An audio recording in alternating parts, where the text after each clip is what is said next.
આપના ધોરણ 10ના અભ્યાસક્રમનું પ્રકરણ 5 સમાંતર શ્રેણી, જેનો આપણે હવે અભ્યાસ કરીશું. તો સૌપ્રથમ વાક્ય છે સમાંતર શ્રેણી. તો શ્રેણી કોને કહેવાય? શ્રેણી એટલે હાર. વાસ્તવિક સંખ્યાઓને ક્રમમાં ગોઠવવામાં આવે તો મળતી રચનાને શ્રેણી કહે છે. જેમ કે 1, 2, 3, 4 ડેશ ડેશ ડેશ એ પ્રાકૃતિક સંખ્યાઓની શ્રેણી છે, એટલે કે ધન પૂર્ણાંક સંખ્યાઓની શ્રેણી છે. એવી રીતે અવિભાજ્ય સંખ્યાઓની શ્રેણી જોઈએ તો 2, 3, 5, 7, 11 ડેશ ડેશ ડેશ વગેરે અવિભાજ્ય સંખ્યાઓની એક શ્રેણી છે. એવી રીતે અયુગ્મ એટલે કે એકી સંખ્યાઓ 1, 5, 7, 9 વગેરે અયુગ્મ પ્રાકૃતિક સંખ્યાઓની શ્રેણી છે. એવી રીતે 2, 4, 6, 8, 10 ડેશ ડેશ ડેશ વગેરે યુગ્મ એટલે કે બેકી પ્રાકૃતિક સંખ્યાઓની શ્રેણી છે. પણ આપણું પ્રકરણ છે સમાંતર શ્રેણી. સમાંતર એટલે સરખા અંતરવાળી શ્રેણી, એટલે કે જે શ્રેણીમાં બે ક્રમિક સંખ્યાઓ વચ્ચે સરખું અંતર હોય તેને સમાંતર શ્રેણી તરીકે ઓળખવામાં આવે છે. જેમ કે આપણે વિચારીએ કે 1, 4, 7, 10, 13 ડેશ ડેશ ડેશ વગેરેમાં આપણે જોઈએ તો 1 ને 3 4 થાય, 4 ને 3 7 થાય, 7 ને 3 10 થાય, 10 ને 3 13 થાય. એવી રીતે સંખ્યા 3ના તફાવતથી આગળ વધતી જ રહે તો આવી શ્રેણીને સમાંતર શ્રેણી તરીકે ઓળખવામાં આવે છે. 1 ને સમાંતર શ્રેણીનું પ્રથમ પદ કહે છે, 4 ને બીજું પદ, 7 ને ત્રીજું પદ, 10 ને ચોથું પદ, 13 ને પાંચમું પદ. એવી રીતે પદ કહેવામાં આવે છે.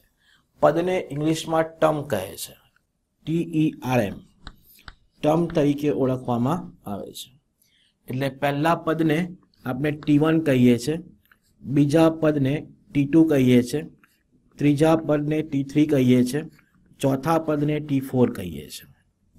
એ રીતે પાંચમું, છઠ્ઠું અને છેલ્લું પદ એવી રીતે કહેવામાં આવે છે.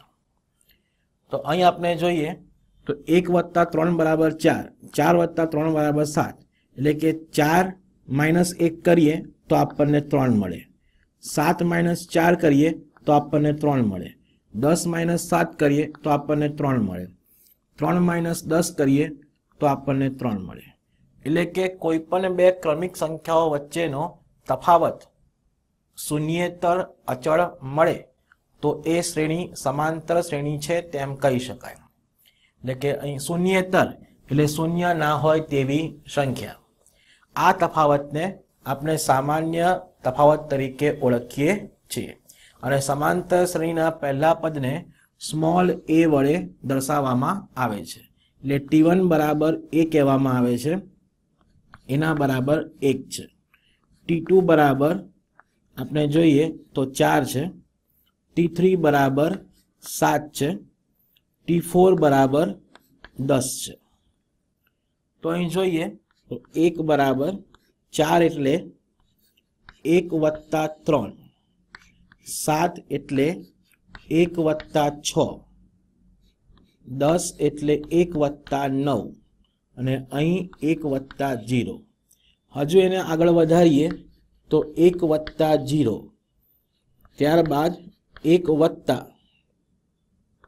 1 × 3, 3 × 3, ત્યારબાદ 1 + 2 × 6, 1 + 3 × 9. આ રીતે આપણે સંખ્યાઓની શ્રેણી મળે છે. હજુ એને આગળ લઈએ, આપણે આ સમાંતર શ્રેણીનું છેલ્લું પદ, અંતિમ પદ કે nમું પદ શું હોઈ શકે તેનો આપણે અભ્યાસ કરવો છે. કારણ કે પ્રથમ પદ a હોય અને સામાન્ય તફાવત d હોય તો એ શ્રેણીનું અંતિમ પદ શું હોઈ શકે? અંતિમ પદ દર્શાવવા માટે આપણે Tn, An, Un કે સ્મોલ tn કે Vn જેવા મૂળાક્ષરોનો ઉપયોગ કરીએ છીએ. પરંતુ સામાન્ય રીતે આપણે tn નો જ ઉપયોગ કરીશું. તો આપણે આ સમાંતર શ્રેણીનું અંતિમ પદ, છેલ્લું પદ કે nમું પદ શું હોય તે આપણે મેળવવું છે. તો આ 1 વત્તા 0 ગુણ્યા 3 બરાબર 1 વત્તા 1 ગુણ્યા 3 બરાબર 1 વત્તા 2 ગુણ્યા 3 બરાબર 1 વત્તા 2 ગુણ્યા 3 ગુણ્યા 3. હજુ nમું પદ મેળવવું હોય તો હજુ આપણે આગળ વધીએ. 1 વત્તા અને 1 વત્તા તો 0 એટલે 1 માઇનસ 1 બરાબર 0 થાય. 1 એટલે 2 ઓછા 1 બરાબર 0 થાય. આ 3 તો ખરા જ. 2 એટલે 3 ઓછા 1 કરવાથી 2 મળે. એવી રીતે આ 3 એટલે 4 ઓછા 1 કરવાથી આપણને 3 મળે. આપણે સામાન્ય રીતે પ્રથમ પદને આપણે a કહીએ તો a વત્તા 1 માઇનસ 1 ગુણ્યા d. સામાન્ય તફાવત 3 છે એને આપણે d કહીએ. પ્રથમ પદ a વત્તા 2 ઓછા 1 ગુણ્યા સામાન્ય તફાવત d બરાબર a વત્તા 3 ઓછા 1 ગુણ્યા d બરાબર a વત્તા 4 ઓછા 1 ગુણ્યા d. તો આગળ વિચારીએ આપણે તો nમું પદ tn બરાબર આ a ચાલુ રહેશે વત્તા 1 2 3 4 અપ ટુ છેલ્લી સંખ્યા જોઈએ તો આપણે તેને n કહીએ છીએ.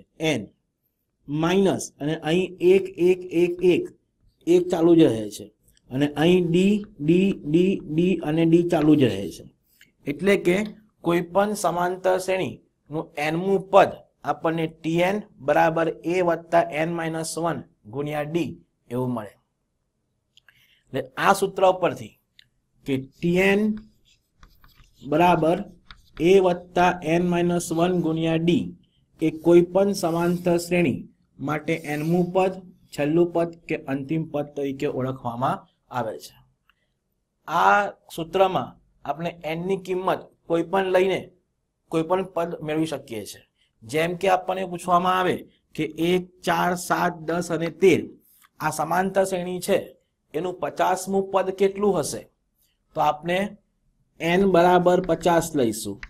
તો આપણે અહીં મૂકીએ તો t50 બરાબર આપણું પહેલું પદ 1 છે વત્તા જ્યાં n દેખાય ત્યાં આપણે 50 મૂકીશું ઓછા 1 અને આપણે d તફાવત 3 છે એટલે 1 વત્તા 49 ગુણ્યા 3 એટલે 1 વત્તા 3 નવા 2707 વધી 2 3 ચોક 12 અને 2 14 147 એટલે આપનું 50મું પદ 148 મળશે. તો સમાંતર શ્રેણીમાં આ અગત્યનું છે કે આપણને tn નું સૂત્ર મોડે હોવું જોઈએ કારણ કે tn બરાબર a પ્લસ n માઇનસ 1 ગુણ્યા d નો ઉપયોગ કરીને જ આપણે એક્ઝામ્પલ ગણવાના છે. એટલે કોઈ પણ સમાંતર શ્રેણી માટે nમું પદ tn બરાબર a પ્લસ n માઇનસ 1 ગુણ્યા d છે અને એના પરથી આપણને સમાંતર શ્રેણીનું કોઈ પણ પદ મળી શકે છે. હવે એના પર આધારિત આપણે કેટલાક એક્ઝામ્પલ જોઈએ. આપણે અહીં જોયું કે a પ્લસ 0 ગુણ્યા d, a પ્લસ 1 ગુણ્યા d, a પ્લસ 2 ગુણ્યા d, a પ્લસ 3 ગુણ્યા d, એવી રીતે a પ્લસ n માઇનસ 1 ગુણ્યા d. તો સમાંતર શ્રેણીનું વ્યાપક સ્વરૂપ જેને a, કારણ કે a પ્લસ 0d એટલે એ જ કહેવાશે, 0 ગુણ્યા d એટલે 0 જ થાય. a plus d, a plus 2d, a plus 3d up to a plus n minus 1 ગુણ્યા d તરીકે લેવામાં આવે છે. આ સમાંતર શ્રેણીનું વ્યાપક સ્વરૂપ છે. a plus d, a plus 2d, a plus 3d up to અંતિમ પદ a પ્લસ n માઇનસ 1 ગુણ્યા d. એક્ઝામ્પલ જોઈએ. નીચેની સમાંતર શ્રેણી માટે a અને d આપેલા છે. a એટલે પ્રથમ પદ અને d એટલે સામાન્ય તફાવત. d એટલે સમાંતર શ્રેણીના કોઈ પણ બે ક્રમિક પદો વચ્ચેનો તફાવત. તો સમાંતર શ્રેણી શોધો. તો અહીં પ્રથમ પદ a બરાબર t1 બરાબર -100, બીજું પદ t2 બરાબર a પ્લસ d એટલે -100 વત્તા 7 એટલે -93, ત્રીજું પદ એટલે a વત્તા 2d બરાબર -100 વત્તા 2 ગુણ્યા 7 બરાબર -100 વત્તા 14 બરાબર -86. એવી રીતે ચોથું પદ a પ્લસ 3d બરાબર -100, a એટલે -100 વત્તા 3 ગુણ્યા 7 બરાબર -100 વત્તા 21 બરાબર -79. એવી રીતે આપણને પદ મળ્યા કરે. તો સમાંતર શ્રેણીનું nમું પદ કયું હશે તે જોઈએ. અને nમું પદ tn બરાબર a પ્લસ n-1 ગુણ્યા d. તો a એટલે -100, n-1 અને d એટલે 7, -100 વત્તા 7 ગુણ્યા n એટલે 7n માઇનસ 7 એકા 7 એટલે 7n ને આપણે પહેલા લખીએ, -100 અને -7 એટલે -107. આમ માગેલ સમાંતર શ્રેણી આપણે જોઈએ તો પહેલું પદ છે એનું -100, ત્યારબાદ -93, ત્યારબાદ -86, ત્યારબાદ -79 ડેશ ડેશ ડેશ અને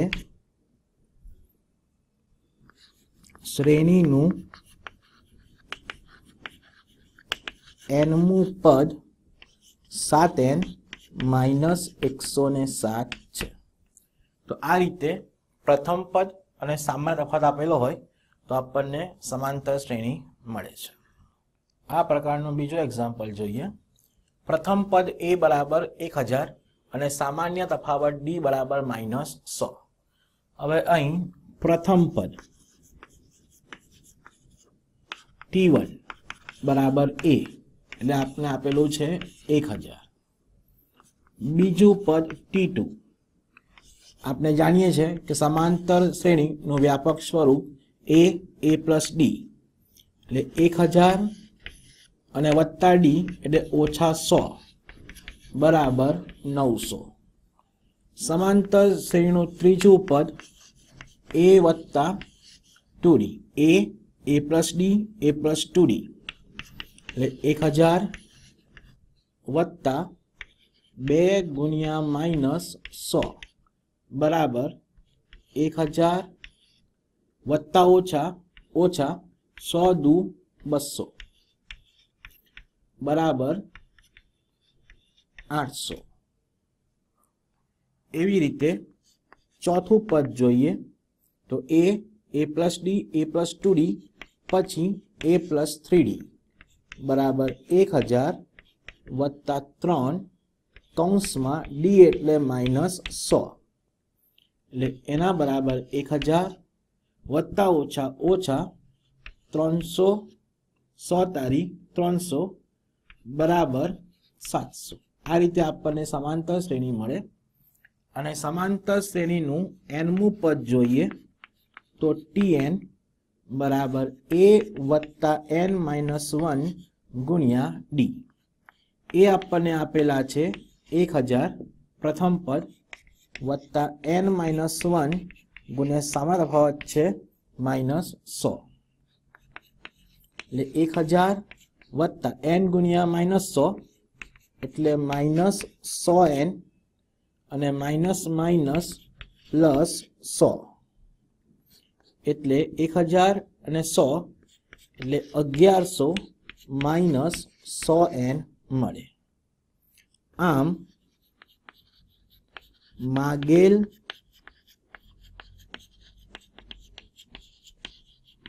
સમાંતર શ્રેણી જોઈએ તો 1000 પ્રથમ પદ, ત્યારબાદ બીજું પદ 900, ત્રીજું પદ 800, ચોથું પદ 700 એવી રીતે મળે અને nમું પદ બરાબર 1100 ઓછા 100n છે. તો આ રીતે આપણે પ્રથમ પદ અને ડી તફાવત આપેલો હોય તો તેના આધારે સમાંતર શ્રેણી અને nમું પદ મેળવી શકીએ